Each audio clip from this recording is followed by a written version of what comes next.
तो दोस्तों, इस वीडियो में हम बात करने वाले हैं दूसरे सिकंदर के बारे में।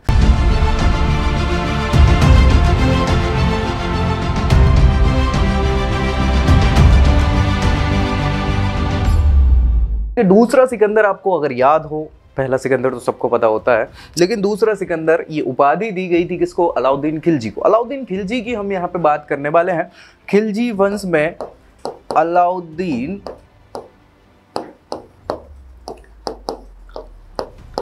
खिलजी सबसे ज्यादा शासन करा है। देखो यार, खिलजी वंश ही चला टोटल 30 साल है।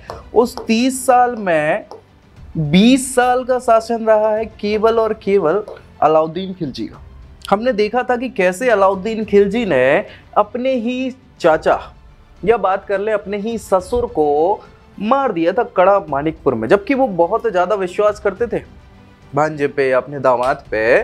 तो ये गलत था, ठीक है। गलती के बाद गलती क्या, ये अपने गद्दी अपने हाथों पे हथिया ली। 1296 एडी में ये गद्दी पे बैठेंगे और 1316 लगभग 20 सालों का, लगभग क्या पूरा ही है, 20 सालों का शासनकाल इनका रहता है अलाउद्दीन खिलजी। क्या क्या काम करे, कैसे कैसे काम किया? पहला ऐसा शासक है जिसने दक्षिण भारत को जीत लिया, ठीक है। सो बहुत सारे चीज़ है, नई नई बाजार नियंत्रण प्रणाली भी चालू करी, अलग अलग प्रथाएं भी चालू करी, बहुत सारी चीज़ें थी। देखिए, हम चर्चा कर लेते हैं इन सारी चीज़ों पे एक बार फिर से।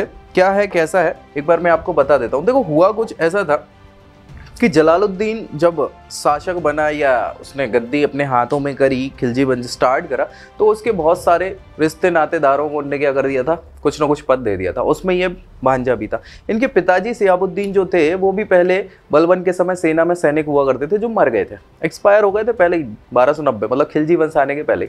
फिर भैया इनके चाचा बने शासक, उनने अपनी बेटी से शादी भी करा दी। फिर भी बावजूद चूंकि मियाँ बीवी में बहुत लड़ाइयाँ हुआ करती थी, तो वो चाहते ही नहीं थे और चिढ़ते बहुत थे, अपनी बीवी से ही चिढ़ते थे, ठीक है। सो वो सारी चीज़ों और दिखावा के कारण, अच्छा देखो, इस व्यक्ति में पराक्रम और सारा कुछ था। अली इसका नाम हुआ करता था, अली गुरसाब पे, ठीक है। और ठीक ठाक शासक था, हर प्रकार से साहस और दृढ़ता वाला व्यक्ति था, ठीक है। लेकिन चूंकि हुआ ये था कि घर की जो लड़ाइयाँ होती हैं वो सारी, उनसे दिमाग खराब। इससे अच्छा है उसने क्या है, वो भड़ास कहाँ निकालोगे, बाहर निकालोगे। तो भाई भड़ास ने बाहर निकालना चालू कर दी, सारी चीज़ें इससे होने लगी। उससे हुआ कुछ ऐसा कि आप देखेंगे तो पाएंगे कि 1296 में जैसे ही जलालुद्दीन को मारा, अब बहुत सारे, हमने देखा था कि उसके 3 पुत्र थे।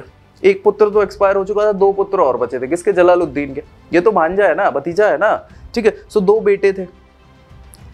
सो सबसे बड़ी समस्या, इसके अलावा जो एक और बेटी थी, उसकी शादी इनने मंगोल के राजकुमार से करा दी थी। सो 3 बड़े बड़े लोग हैं जो अब यहाँ पे इसके विरोधी बन सकते हैं।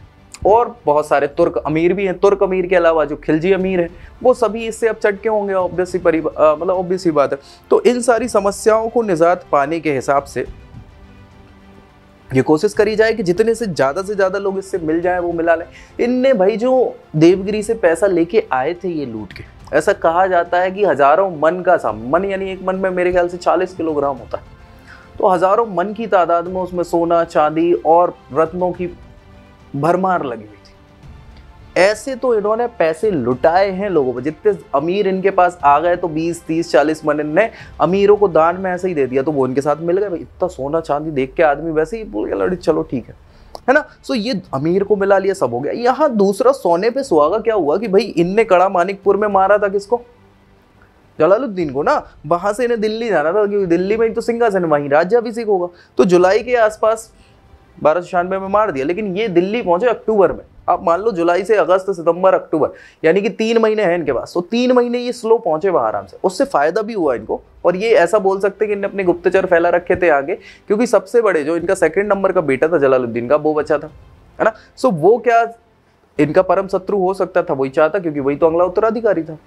लेकिन यहाँ क्या हुआ कि जो मल्लिका जहां थी, जो जलालुद्दीन की पत्नी थी, उन्होंने क्या छोटे बेटे को राजा घोषित कर दिया कि भाई अभी खाली है गद्दी, तो छोटे बेटे को राजा घोषित कर दिया। इससे खराब और क्या हो गया माहौल की, वो चिढ़ गया भाई, बड़ा लड़का चिढ़ गया। जबकि उसको उत्तराधिकारी बनाना चाहिए था। आप ये बोल देते कि हम आपकी जगह पे शासन कर रहे हैं, आप आ जाओ। वो जलंधर में था, या वो बोल सकते हैं उस समय पंजाब का वो गवर्नर हुआ करता था। तो भाई वो जब तक आएगा तब तक के लिए हम आपकी गद्दी देख रहे हैं, ऐसा बोल देती। तो भी भाई माँ से वो झड़प हो गई उसकी, और वो अपने लड़के अपने छोटे भाई को मारने पे तुल गया। फिर बाद में मार दिया जाता है, आगे चल के वो कोई समस्या है नहीं। इसके कारण क्या है, कहीं ना कहीं फायदा क्या हुआ कि जो छोटा भाई बन गया था शासक, किसका, जलालुद्दीन का छोटा लड़का, अलाउद्दीन पहुंचा और वो तो बस ही ज़्यादा शासन उसमें थी नहीं, प्रवत्ता भी नहीं थी, नेतृत्व को गुण भी नहीं था, सैनिक गतिविधियों में भी ज़्यादा इन्वॉल्व रहता नहीं था। सो बड़े इजीली उसको हरा दिया। अब हरा दिया और दिल्ली गद्दी पे बैठ गए। कब? अक्टूबर में बैठे। अक्टूबर में बैठने के बाद अब हुआ कुछ ऐसा कि यहाँ धीरे धीरे माहौल बढ़ेगा। धीरे धीरे किस प्रकार से माहौल खराब होगा कि अब इनकी माँ और ये सब भाग जाते हैं, चूंकि हार गए थे तो हार गए, तो माँ पहुंच गए मुल्तान। भाई पहुंच गए कहाँ पर? मुल्तान पहुंच गए, जहाँ उनका बड़ा लड़का था, ये सब वहीं उसके पास पहुंच गए। अब पहुंचे तो बाद में उन्होंने पहुंचवाया कि भाई ढूंढो, पकड़ो, पकड़ा, सबको फोड़ फाड़ा, खत्म।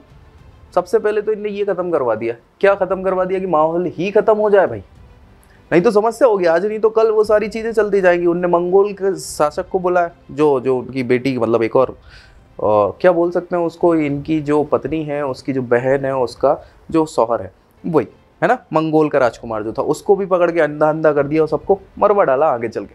तो ये इससे क्या है कि मीन प्रभुत्व तो खत्म हो गया, जो लोग इससे विरोधी हो सकते थे वो, ये खत्म होने के बाद अब भाई बहुत बड़ी समस्या ये थी कि लोगों को, आम जनता को खुश करना है। आम जनता भी तो चिड़ी हुई, तो इतने खूब लोगों के टैक्स थोड़े समय के लिए कम कर दिए, बाकी सारी चीजें। उसके अलावा फिर क्या करना चालू किया कि खूब उत्सव मनवाए। लोगों को तो ऐसा बोलते कि मदरा की तो नदियां बहा दी उसने खूब, तो लोग खुश हो गए। और चाहिए क्या? बोले क्या चाहिए? सब भाई खुश हो गए, अमीर खुश हो गए, सारी चीज दिल्ली में माहौल बन गया। सब भूल गए कि जलालुद्दीन को मारा था यार इसी व्यक्ति ने, राजा बन गया, बहुत बढ़िया। अभी फिर उन्होंने देखा कि आसपास के क्षेत्रों को जीतना भी तो जरूरी है, क्योंकि पैसा वो देख चुका था कि भाई अपार धन संपदा है, अपने को क्या करना है, अपने को बस ये धन संपदा चाहिए।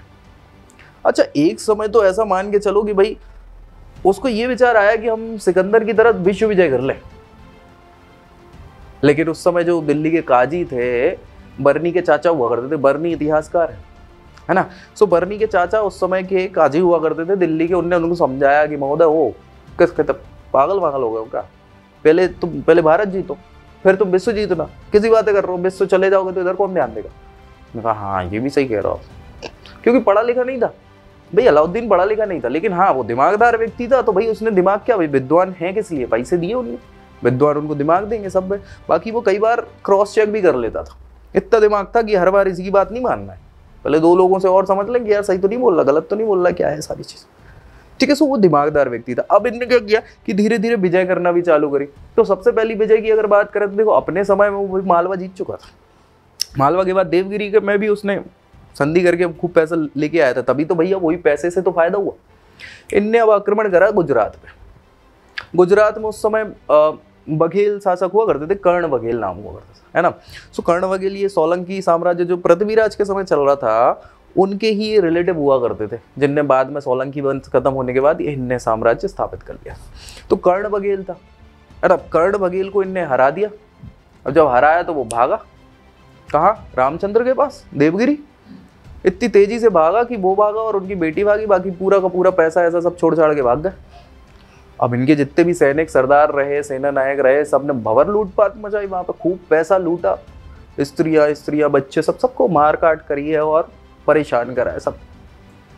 उसके अलावा इनकी जो बीवी थी, बीवी भूल गए थे ये जल्दी जल्दी भागने के चक्कर में, बीवी को लेके चले गए कहाँ? राजा के पास। राजा ने देखा बड़ी सुंदर है, कमला देवी नाम था, शादी कर ली। अच्छा, वहीं से इनको एक मिला सेवक, 1000 दिनारी, सबने नाम सुना होगा, मलिक काफूर नाम था। 1000 दिनारों में उनने खरीद लिया और भैया वही व्यक्ति आगे जाके पूरा गड़बड़ करने वाला है वहाँ, ठीक है।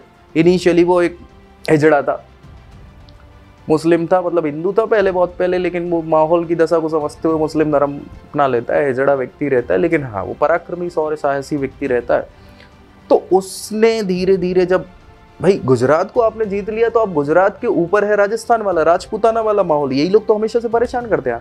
तो अब राजपूताना घिर गया सब जगह से, मुल्तान सिंध वाला इलाके पे था ही आपका कब्जा, और ये इधर यूपी वाले में, अब राजस्थान ही बचा है केवल। तो तीनों तरफ से घेर लिया। अब इजीली क्या है, राजपूताना जीतने का माहौल आया। तो सबसे पहले इन्हें रणथंबोर जीता। रणथंबोर की बात करते हैं तो उस समय तक हम्मीर देव राजा हुआ करते थे, पृथ्वीराज के रिलेटिव ही थे, मेरे ख्याल से पोता होता बोल सकते हैं हम। तो वो उसने वापस से कब्जा कर लिया था रणथंबोर पे, उनके ही रिलेटिव थे। उनका ही वंश चल रहा था उत्तराधिकारी के तौर पर। सो भाई ये किला बहुत अवैध था। बहुत जल्दोजहद के बाद मैं सच बता दूं तो 2-3 सेनापति तो इनके एक्सपायर हो गए अलाउद्दीन के, लेकिन बहुत जल्दोजहद के बाद क्या हुआ कि भाई उनने संधि कर ली कि चलो ठीक है। अमीर देव फिर बाद में कहीं ना कहीं एक्सपायर हो जाते हैं और सारी चीज़ें हैं, तो फिर कब्जा किसका हो जाता है? रणथंभौर पे किसका हो जाता है? अलाउद्दीन। अच्छा, ये पहली वजह है राजपूताना में। सीधा आपने किला जीत लिया। अब किला जीत लिया तो इनका मनोबल बढ़ गया, खूब पैसा ऐसा धन संपदा सब मिल गई है। ऐसा पहला शासक है अमीर देव जिसने जौहर कर लिया था भाई, जौहर कर लिया। हुआ ये था कि भाई जब गुजरात के समय ये सब भाग रहे थे और बहुत कुछ हो गया, फिर उसके बाद बीच में ना कुछ इनके जो विद्रोही थे मंगोलियों को सहायता करने के कारण, वो सब क्या है कि वो भागे तो इनके यहाँ पहुंच गए कि महाराज बचा लो अमीर देव को। बचा लिया। बचाने के चक्कर में अलाउद्दीन को मौका मिल गया। उन्होंने कहा कि भाई ये जो विद्रोही है या तो इन्हें आप मार दो या छोड़ दो, भगा दो अपनी राज्य से, हमें कोई समस्या नहीं आपसे। उन्होंने कहा नहीं भैया, शरण आए व्यक्ति को नहीं मार सकते, ये राजपूतों का धर्म है। जैसे शरणार्थियों को मारने लग जाए तो फिर क्या मतलब के राजा। इन सारी घटनाओं को फिर भाई युद्ध का मौका मिल गया। युद्ध हुआ। इनने फिर बाद में देखा कि यार अब कुछ हो तो सकता नहीं है, 6-8-10 महीने हो गए यार, वो तो जा ही नहीं रहे। पैसे में मतलब पैसे इन द सेंस की रसद भी खत्म हो गई, आर्टिलरीज भी खत्म हो गई, सब कुछ खत्म हो गया। तो आज नहीं तो कल वो खत्म है सब चीजें, तो क्या करेंगे? तो इन्होंने सबने जौहर कर लिया अमीर देव ने। अब इससे और गुस्सा आ गई किसको? अलाउद्दीन के लिए। तो उसने नगर वासियों को सबको भंवर लूटा, मारा कूटा, बहुत गुस्सा मचाई। ठीक है भाई, उसके बाद देखा इनने कि अब जाते हैं कहाँ पे? सो मेवाड़ पहुंच गए नीचे। मेवाड़ वो आपने किस्सा सुना होगा, मूवी देखी होगी पद्मावत वाली, है ना। सो उसमें ज़्यादा अपन चर्चा करने वाले हैं नहीं। सिसोदिया साम्राज्य ही चल रहा था और उसमें रावल इनका वंश चल रहा था। रावल रतन सिंह राजा हुआ करते थे, उनसे भी 8-8 महीने का लड़ाई हुई। वो पूरा किस्सा मूवी में आप देख चुके हैं। और उनने भी जौहर कर लिया युद्ध क्षेत्र में ही, वो लड़ते लड़ते मर गए। तो ये भी बराबर गुस्सा, तो उनने फिर मेवाड़ को लूटा, मार काट मचाई सब। तो जी इससे क्या है कि लोग बाग आतंकित हो गए यार कि यार कैसा आदमी है। इसके चाचा तो बड़े शरीफ व्यक्ति थे, ये तो बवर बेवकूफ किस्म का व्यक्ति है, सुनता ही नहीं है, फोड़ा फाड़ी चालू मारा था। ठीक है, इसके कारण अब क्या कर सकते थे? अब इनने कहा कि काम करते हैं, ये सब तो हो गया, मालवा जीत लेते। मालवा जीता। मालवा जीतने के बाद अब इन्हें क्या, दक्षिण में तो इनने देखो सुन के तो रखा ही था। उस समय 4 बड़े बड़े साम्राज्य हुआ कर रहे थे। एक तो वो रामचंद्र वाला यादव वंश चल रहा था। रामचंद्र के बाद जाओ तो होयसल चल रहा था। होयसल के नीचे अगर आप देखोगे तो चोल साम्राज्य चल रहा था और पांड्य साम्राज्य भी चल रहा था। ठीक है, सो वही सारे थे। और इनने धीरे धीरे, अच्छा मलिक काफूर हमने बता ही दिया है कि वो जो हिजड़ा था वो आगे जाके क्या हो गया कि सारी चीजें क्या हो गई, आपकी परेशानी वाली हो गई। भाई वो हिजड़ा व्यक्ति था लेकिन वो साहसी और पराक्रमी था, तो उसके ही नेतृत्व में आपने क्या है वो सारी सेना भेजी, वो जीत के आया। हुआ ये था कि एक तो भाई गुजरात का जो शासक था कर्ण, वो भाग के कहाँ पहुंच गया था? रामचंद्र के पास पहुंच गया था। और रामचंद्र को इनने पहले लूटा था, जब इनसे संधि करी थी तो वो टैक्स चुकाने की बात हुई थी। टैक्स इनने चुकाया नहीं, और जब टैक्स चुकाया नहीं है तो इनको मौका मिल गया, तो भैया ने पहुंचा दिया किसको? मलिक काफूर को, कि जाओ फोड़ो फाड़ो। वो मलिक काफूर ने फोड़ा फाड़ा, बड़ कर्ण की मृत्यु हो जाती है भैया उसमें। अच्छा, जो रामचंद्र का लड़का रहता है सिंगल, तो रामचंद्र के लड़के की शादी इनने कहा कर्ण ने कि भैया हम अपनी लड़की से करा देंगे। लड़की लेके भागे थे, तो लड़की की शादी उसके लड़के से कराने की सोच रहे थे, लेकिन इतने में पकड़े गए। तो लड़की को लेके ये कहाँ पहुंच गया? अच्छा, हुआ ये था कि जब कर्ण की जो बीबी थी जिससे शादी अलाउद्दीन निकल रही थी, खूबसूरत थी, वो भी मेरी लड़की से मिलना है, तो वो भी परेशान हो रही थी। तो ये भी एक मौका था, बुला लेते हैं। देवल रानी नाम रहता है उसका, और फिर अपने लड़के से शादी करवा देते खिज्र खां से, देवल रानी। ठीक है, बाद में क्या है, रामचंद्र को पकड़ के लाया जाता है, फिर उससे संधि प्रस्ताव होता है सारा, फिर वो मान जाता है कि चलो ठीक है यार। अच्छा, यहाँ क्या हुआ कि अब अलाउद्दीन खिलजी चाह रहा था कि दक्षिण विजय करे, तो सबसे ऊंचा साम्राज्य मतलब सबसे पहले तो पड़ना महाराष्ट्र ही था, मतलब वो रामचंद्र की पूरी टेरिटरी पड़नी थी। तो उन्होंने कहा यार इससे लड़ाई करने का कोई फायदा है नहीं, ये इससे दोस्ती कर लो तो फायदा ये होगा कि नीचे के राज्यों को जीतने में फायदा मिलेगा। तो उन्होंने खूब आओ भगत करी, सब कुछ करा। आगे जाके फिर रामचंद्र की बेटी से खुद शादी कर ली, और उनका ही लड़का होता है सियाबुद्दीन उमर, उसको उत्तराधिकारी बनाने की सोच ली, लेकिन वो हो तो सकता ही नहीं था सारी चीजें। ठीक है, सो वो हुआ। फिर बाद में होयसल को जीता काफूर के ही नेतृत्व में। होयसल के बाद पांड्य देश चले गए, वहां जीता। तो मतलब कुल मिला के बहुत धन संपदा अर्जित करी। इससे क्या हुआ कि माहौल धीरे धीरे खराब। ये सब विजय होते होते 1316 हो रही है ना, खत्म की बात कर रहा हूँ मैं युद्ध के बारे में। अभी दूसरी नीतियों की बात मैं साथ में करूंगा दूसरे, अध्याय में इसी के साथ अभी आगे चल के। तो यहाँ युद्ध में तब तक क्या हो गया था कि भाई मलिक काफूर तो अपने को सर्वे सर्वा समझने लगा, वजीर बन गया भाई। और यहाँ आपकी कहीं ना कहीं 1312 के आसपास इनकी स्थिति बिगड़ने लग गई। किसकी? अलाउद्दीन खिलजी की। क्योंकि भाई ये भोग विलास में पड़े ही रहते थे, सब कुछ ऐसा ही था। तो इतना ज़्यादा इनने भोग विलास कर लिया था कि ये खुद से अस्वस्थ होने लगे, इनकी हालत खराब होने लगी।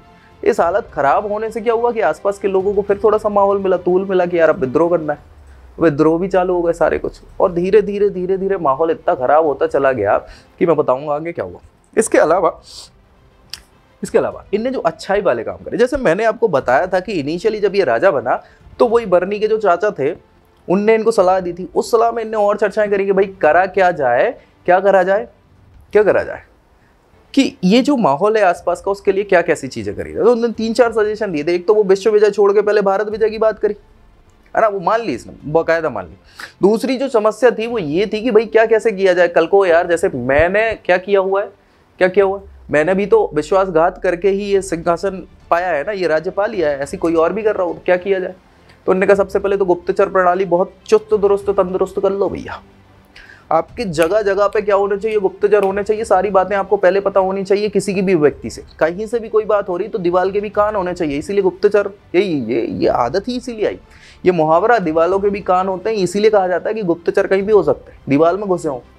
ऐसा होता नहीं था, मजाक कर रहा हूँ, लेकिन हाँ उस समय के हिसाब से गुप्तचरों की इतनी पुख्ता व्यवस्था कर ली व्यक्ति ने कि इसको एक एक खबर पट से मिल जाती थी। इससे फायदा क्या हुआ कि लोग बाग डरने लग गए, जो षड्यंत्रकारी थे उनने, जिनका पता चला उसने फोड़ डाला, बिल्कुल नहीं बख्शा उसको। गुप्तचर प्रणाली बहुत तेज कर ली।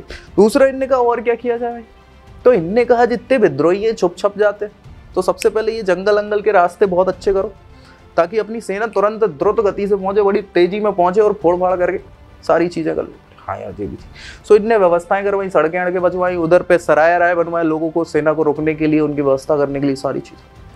ये बहुत अच्छा काम कर दिया। अरे दूसरा काम जो था इसके अलावा, तीसरा बोले देखो यार सेना बहुत इंपॉर्टेंट चीज। बिन सेने सब सून, जैसे बिन पानी सब सून, वैसे बिन सेना सब सून, क्योंकि युद्ध करना है। अगर सेना ही आपकी अपनी नहीं है तो क्या मतलब। बोले बात तो सही है। तो उन्होंने कहा परमानेंट सेना रखो भैया, ये ना हो कि आज सेना खेती करने पहुंच गया, सैनिक अपने घर में खेती कर रहा और अपने को जरूरत है वो कहे नहीं महाराज हमें तो कटाई करनी है। परमानेंट रखो, इधर ही है तो इधर। और बोले ठीक है। वेतन रखी इनने, बस सेना के लिए नगद वेतन रखी। क्यों? क्योंकि आप अगर वो जगह दे दोगे, जमीन दे दोगे, जैसे ही वो बलबन के समय हुआ था, आपको याद हो, अगर तो नहीं हो तो वो बलबन वाली वीडियो देखना, उसमें सारी चीजें। तो बलबन ने भी यही किया था कि अपनी जितनी जागीरें जो इल्तुतमिश ने दे रखी थी उनका कोई यूज हो नहीं रहा था, तो जागीरें वापस ले ली। क्या करा? नगद वेतन करना चालू किया। तो इनने फुल परमानेंट सेना रख दी जिनको फुल नगद वेतन मिलता था। नगद वेतन से आदमी खुश, लेकिन यार आदमी बहुत खराब भी होते हैं। क्यों खराब होते हैं? खराब होने के पीछे का रीजन ये है कि कई बार इसमें हम काला कलर यूज कर सकते हैं। ये ठीक है, एक सेकंड, स्मॉल टिप में चाहिए। ठीक है, डन। चलो, तो भाई बात जो चल रही थी वो ये चल रही थी कि कहीं ना कहीं अब सेनक जो है उनको आपने दे तो दी कि आप कैश में पेमेंट कर रहा हूँ, उनको नगद वेतन दे रहा हूँ, लेकिन दिक्कत ये होती है कि नगद पैसा जो है ना वो आज नहीं तो कल खत्म हो जाता है। ये बड़ी समस्या है। आप भी जानते हैं, सभी लोग जानते हैं कि पैसा खत्म होता है। कोई भी सैलरी है परमानेंट, हमने देखा कि हमें 50,000 सैलरी मिलती है, तो 50,000 सैलरी में क्या होता है कि हमारे वो नियमित खर्चे जो रहते हैं वो ठीक है, लेकिन आगे महंगाई भी बढ़ेगी, 4 चीज़ें बढ़ेंगी। खुद हमें हो सकता है कि हमें कुछ नई चीज़ खरीदनी हो, हम सोच रहे थे कि पैसा इकट्ठा करके, तो पैसा खत्म हो जाता है। इससे क्या है, बार बार विद्रोह हो जाते थे कि यार क्या किया जाए, हमें भाई 6वां वेतनमान लगाओ, 7वां वेतनमान लगाओ। ये बड़ी समस्या थी कि यार इतनी, देखो पैसा आ रहा है उस व्यक्ति के पास, कोई समस्या नहीं, क्योंकि लूटपाट करवा रहा है, उसी सेना का यही यूज तो कर रहा है, क्योंकि खाली सेना बैठी है। उत्तर भारत उनने जीत लिया, आप क्या करें, तो दक्षिण भारत जितवा दिया, है ना। उससे सारा काम हो रहा था, पैसे वो लेके भी आ रहे थे, लेकिन उसी पैसे के चक्कर में कई बार लड़ाइयां हो जाती थी। तो इनने 2-4 अलग अलग काम करे। पहले तो लूट का माल, पहले क्या होता था, देखो अलाउद्दीन के पहले तक ये होता था कि लूट के माल का कुछ प्रतिशत मतलब 1/5वां भाग, जैसे टोटल मान लो 5 भाग करे, उसमें से 1 भाग राजा को दे दो, 4 भाग आप लोग आपस में बांट लो। ये होता था लूट के माल का। लेकिन यार इसने कहा कि बाबा अगर ज्यादा पैसा हो गया लोगों के पास तो विद्रोह बढ़ना चालू हो जाएंगे, ज्यादा पैसा में ये अपनी सेनाएं रखने लग जाएंगे, कल को जैसा मैंने किया ये भी कर सकते हैं। तो उन्होंने उल्टा कर दिया, बोले अब क्या करना है, 4/5 भाग तो सीधा देना है, 1 भाग तुम रखो।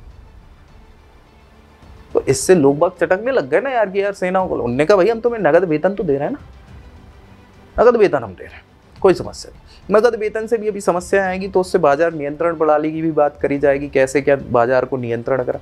दूसरी समस्या ये थी कि वेतन के अलावा कई बार घोड़ों का बहुत, देखो आप जानते हैं कि लड़ाई में इन लोग को बहुत तेजी से जाना पड़ता था, आक्रमण किया वापस आ गया, तो उसमें घोड़े जो थे वो बहुत इंपॉर्टेंट भूमिका अदा करते थे। भाई घोड़े अगर अच्छी किस्म के तो तेजी से भागेंगे, तेजी से आ जाएंगे और वो अपना करेंगे। तो अच्छे जो नस्ल के घोड़े हैं ना, वो नस्ल के घोड़े या तो कम थे या फिर लोग अच्छे नस्ल की जगह खराब नस्ल वाले बदल देते थे। तो इनने एक प्रथा चालू कराई, दाग प्रथा, घोड़ों को दागने की प्रथा। भाई दागने का मतलब है दागते नहीं थे, ये नहीं, दागना मतलब ठप्पा लगाना।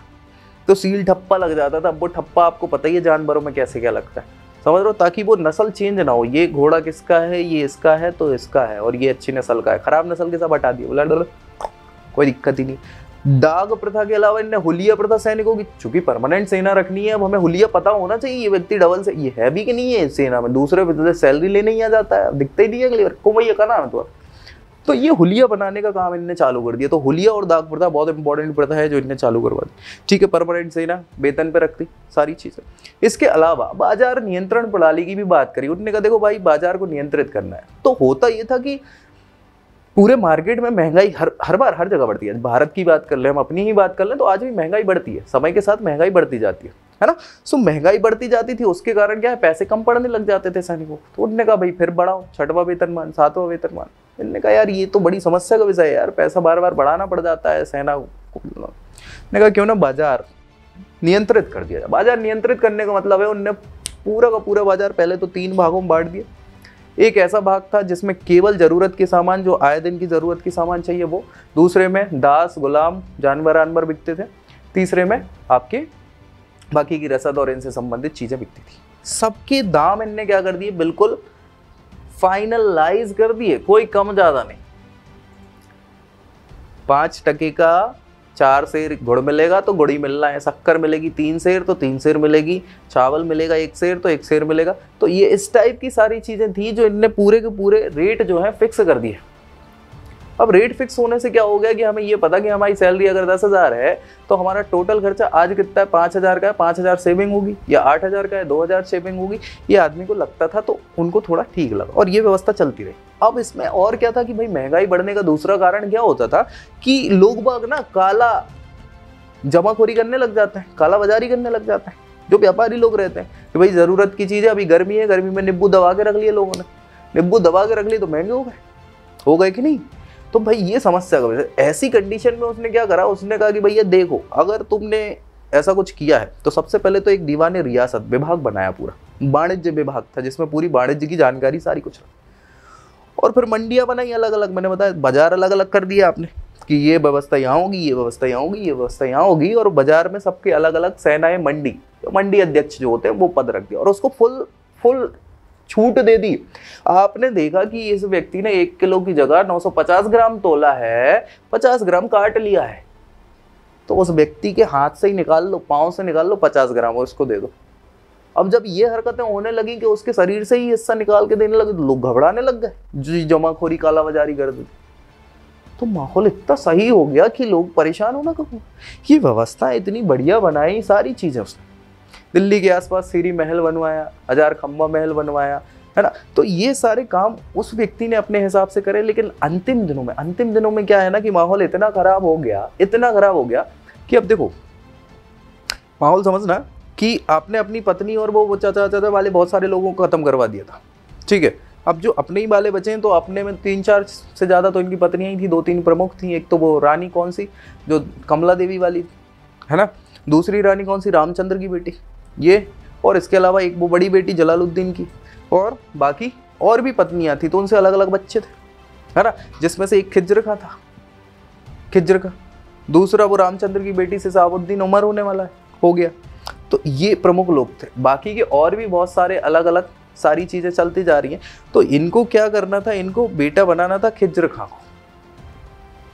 लेकिन खिज्र खां के अलावा समस्या ये हो गई कि सादी खां भी एक और बच्चा था खिज्र खां से छोटा, इनका लड़का ही था, ठीक है। सो जो काफूर हुआ करता था, काफूर, अब उसकी पावर बढ़ गई, वजीर बन गया, सब कुछ बढ़ गया, लेकिन काफूर के अलफ खां मतलब जो मल्लिका जहां थी उस समय, मतलब जिस खिज्र खां की माँ जो थी वो अलफ खां की बहन थी, माहूर नाम हुआ करता था, तो वो उनकी बहन थी और इनके 2 बेटे थे। तो इन सब का गुट चल रहा था कि भाई ये तो अब बीमार हो गया, ये निकल लेगा तो ये खिज्र खां बनेगा तो अलफ खां वजीर बनेगा, सारी चीज़ें। तो मलक काफूर को लगने लगा कि बाबा अपनी तो गद्दी जाने वाली है, तो कुछ षड्यंत्र करना पड़ेगा।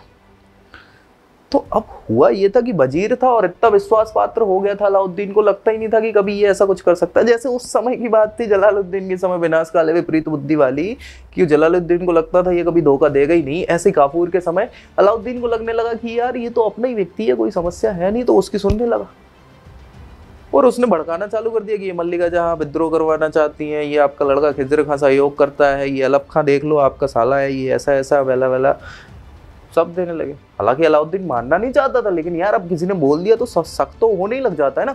तो शक की घड़ियां चलने लग गई सारी चीजें, और फिर आगे जाके वो होता भी है। और इस सारी चीजों के कारण काफूर क्या करता है, इन सबको बंदी बनवा देता है।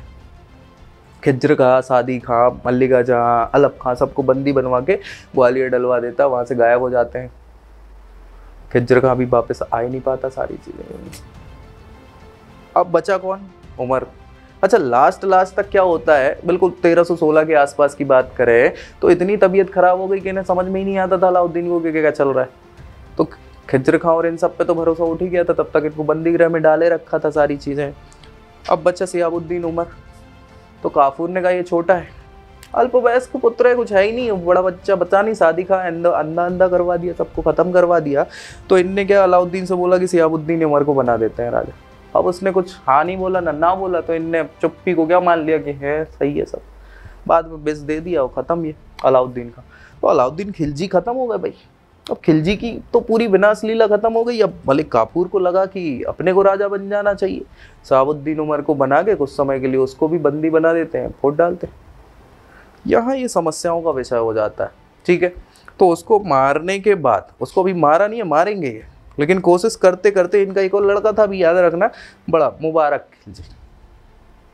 तो मुबारक खिलजी को भी ये क्या करना चाहते थे, बंदी बनाना चाहते थे। एक ही व्यक्ति बचा है, सो उसको बंदी बनाने से पहले उसको खबर मिल जाती है कि बाबा ऐसे कुछ होने वाला है, तो उसको भांप लेते हैं और ये इनको मरवा देते हैं। किसको मरवा देते हैं? मलिक काफूर को।